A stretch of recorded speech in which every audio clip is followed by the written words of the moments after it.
নমস্কার বন্ধুরা, আশা করি তোমরা সকলে খুব ভালো আছো। আমার চ্যানেলে তোমাদের সকলকে স্বাগত জানিয়ে আজকে ফুলকপির রোস্টের একটা রেসিপি তোমাদের সঙ্গে শেয়ার করতে চলে এসেছি। খুব সাধারণভাবে আমি কি করে বানাই সেটাই তোমাদের সঙ্গে শেয়ার করব। আশা করি তোমাদের রেসিপিটা ভালো লাগবে। স্ক্রিপ্ট না করে পুরো ভিডিওটা এন্ড অবধি দেখো। সেরকম কোনো উপকরণ লাগবে না, আর কীভাবে করলাম সেটা দেখার জন্য প্লিজ স্ক্রিপ্ট না করে পুরো ভিডিওটা দেখো। তো দেখো, ফুলকপি রোস্টের জন্য প্রথমে আমি নিয়ে নিয়েছি একটা বড় আকারের ফুলকপি। তো ফুলকপিটাকে দেখো আমি ছোট ছোট করে কেটে নিয়েছি। তো আমি এইরকম সাইজ কেটেছি, তোমরা চাইলে এর থেকে একটু ছোটও করতে পারো বা এর থেকে আরেকটু বড়ও করে নিতে পারো। তো ফুলকপিগুলো আমি কিন্তু ভাপাইনি, পরিষ্কার করে বেছে রেখে দিয়েছি, কেটে ভালো করে দেখে রেখে দিয়েছি। তারপরে ভালো করে জল দিয়ে ধুয়ে আমি কিন্তু এটাকে রেখে দেবো, আমি কিন্তু ভাপাবো না। আর মশলা হিসাবে কী কী নিচ্ছি চলো একবার দেখে নাও। আমি দেখো একটা বাটির মধ্যে নিয়ে নিয়েছি বেশ অনেকটা কাজু আর কিচমিচ। কাজু আর কিচমিচ, আর আমি দিয়ে দেবো এর মধ্যে পোস্ত। এই কাজু কিচমিচ আর পোস্ত দিয়ে যে মশলাটা হবে সেটাই হচ্ছে এই রোস্টের থিকনেসটাকে, মানে রোস্টের গ্রেভিটাকে বানাবে। তো এটাকে না আমি একটু জল দিয়ে একটু সোক করে মানে ভিজিয়ে রেখে দিই কিছুক্ষণের জন্য, তারপরে এটাকে বেটে নেবো। হ্যাঁ, এর মধ্যে আরও দুটো জিনিস আমি দেবো, তো এটা একটু কিছুক্ষণ ভিজুক। আর চলো ওদিকে গ্যাস অন করে কড়াইটা বসিয়ে দিয়েছি। কড়াইটা বসিয়ে দিয়েই তার মধ্যে আমি দিয়ে দিয়েছি একটু সাদা তেল। তো ফুলকপিগুলো বন্ধুরা তোমরা চাইলে ছাকা তেলে ভাজতে পারো, তো আমি একদম পুরো ছাকা তেলে ভাজিনি, আমি এই তেলের মধ্যেই ভালো করে ভেজে নিয়েছি। আর ঢাকা দিয়ে দিয়ে ভাজলে না এই তেলের মধ্যেই ফুলকপিটা ভাজা পুরোপুরি হয়ে যাবে।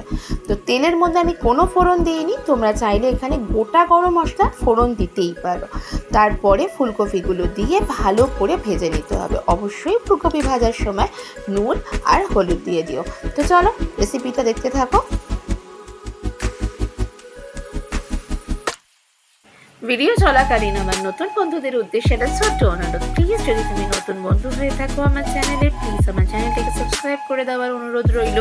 পাশে থাকা বেল নোটিফিকেশন থেকে অবশ্যই অন করে রেখো, তাহলে আমার রোজের যে কোনো রেসিপি বা ব্লগ ভিডিও বা তোমরা কীরকম রেসিপি বা কীরকম ভিডিও দেখতে চাও সেটা অনুরোধ করলে আমি সেগুলো তোমাদের সামনে প্রেজেন্ট করার চেষ্টা করব। তো চলো বন্ধুরা, ভিডিওটা দেখো, রেসিপিটা দেখো, স্ক্রিপ্ট করো না। আর দেখো ফুলকপির মধ্যে আমি বললাম যে নুন হলুদ দিয়ে আমি এটা ভেজে নেবো। আমি কিন্তু এটাকে চাপা দিয়ে দিয়ে ভালো করে ভেজে নেবো। আর তোমরা চাইলে ছাকা তেলেও ভেজে নিতে পারো। ভালো করে লাল লাল করে ভেজে নিয়ে এটাকে তুলে রেখো। তো আমি মুখরোচকও করবো, কিন্তু আবার হিউজ তেল দিয়েও করবো না। তো চলো ওইদিকে মশলাটাও একবার দেখিয়ে দিই। আমি বলেছিলাম যে কাজু কিচমিচ আর পোস্তর মধ্যে আমি আরও দুটো জিনিস দেবো, সেটা হলো কাঁচা লঙ্কা আর বেশ কয়েকটা রসুনের কোয়া আমি এইটার মধ্যে দিয়ে একবারে ভালো করে পেস্ট করে নেবো। আরও একটা মশলা লাগবে, কি বলো তো? চলো দেখে নাও। আমি নিয়ে নিয়েছি এখানে একটা বাটি, আর বাটির মধ্যে নিয়ে নেবো বেশ অনেকটা টক দই। টক দইটা বাটির মধ্যে নিয়ে না আমি ভালো করে ফেটিয়ে রাখবো। ফেটিয়ে না নিলে যখন তোমরা গ্রেভিটা করবে তখন সেখানে একটা ছানা কাটা বা দেখতেও একটা বাজে লাগে, সেরকম একটা টেক্সচার তৈরি হয়ে যায়। তো তার জন্য ভালো করে টক দইটাকে আমি ফেটিয়ে নেবো। টক দই ফেটানোর সময় তোমরা চাইলে একটু নুন একটু চিনি দিয়ে নিতে পারো, আমি কিন্তু কিছু দিইনি। এমনি টক দইটা প্যাকেট থেকে বাটিতে নিয়ে ভালো করে মিহি করে এটাকে মেল্ট করে রেখে মানে ভালো করে এটাকে ফেটিয়ে নেবো।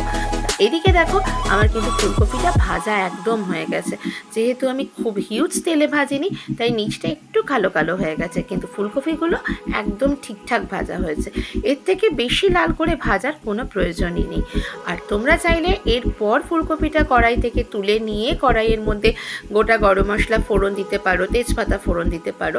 তো আমি কিছুই করিনি, সেই ফুলকপি ভাজাটা যেখানে হয়েছে সেই কড়াইয়ের মধ্যেই আমি দিয়ে দিলাম হচ্ছে বেটে রাখা পোস্ত, কাজু, কিচমিচ, কাঁচা লঙ্কা আর রসুনের পেস্টটা দিয়ে ভালো করে এটাকে নাড়িয়ে নিতে হবে। খুব বেশি একটা কষানোর দরকার নেই, কাঁচা গন্ধ বেরোনোর মতো কোনো মশলা কিন্তু এখানে আমরা ইউজ করিনি।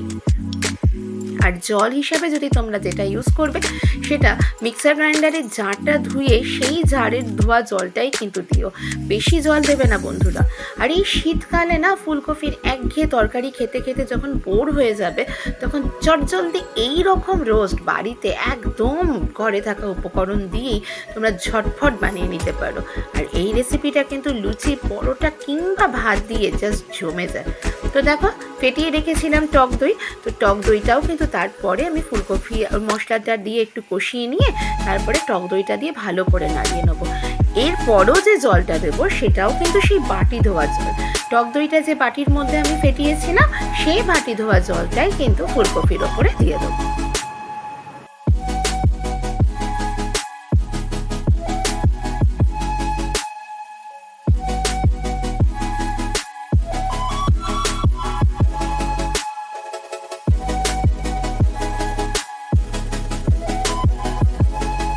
ঝটপট ফুলকপির রোস্ট বানানোর জন্য আমার এই টেকনিকটা ইউজ করো, খুব তাড়াতাড়ি কিন্তু হয়ে যায়। তো বকবকটা একটু স্টপ করে তোমাদের বলে দিই, ফুলকপির রোস্টের মধ্যে কিন্তু একটু ঝাল মিষ্টিটা বেশি ভালো লাগে, তাই না বলো?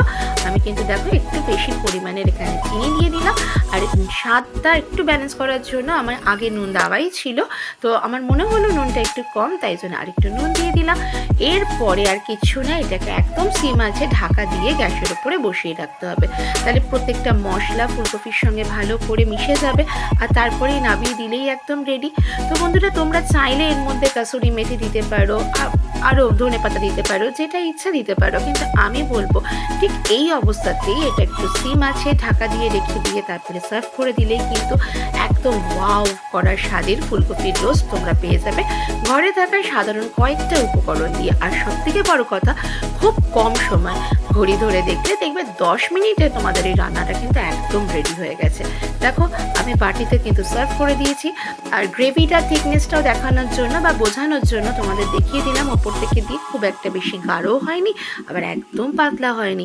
এই রোস্টটা দিয়ে বন্ধুরা পরোটা কিন্তু জাস্ট জমে যায়। তো চলো, আশা করব তোমরা রেসিপিটা বাড়িতে অবশ্যই ট্রাই করবে। একঘেয়ে ফুলকপির তরকারি, ফুলকপির পোস্ত খেতে খেতে যখন বোর হয়ে যাবে তখন এইভাবে রোস্ট বানিয়ে নাও, ছোট বড় প্রত্যেকে কিন্তু আঙুল চেটে খাবে। কেমন লাগলো আজকের রেসিপিটা বন্ধুরা? আশা করি ভালো লাগবে।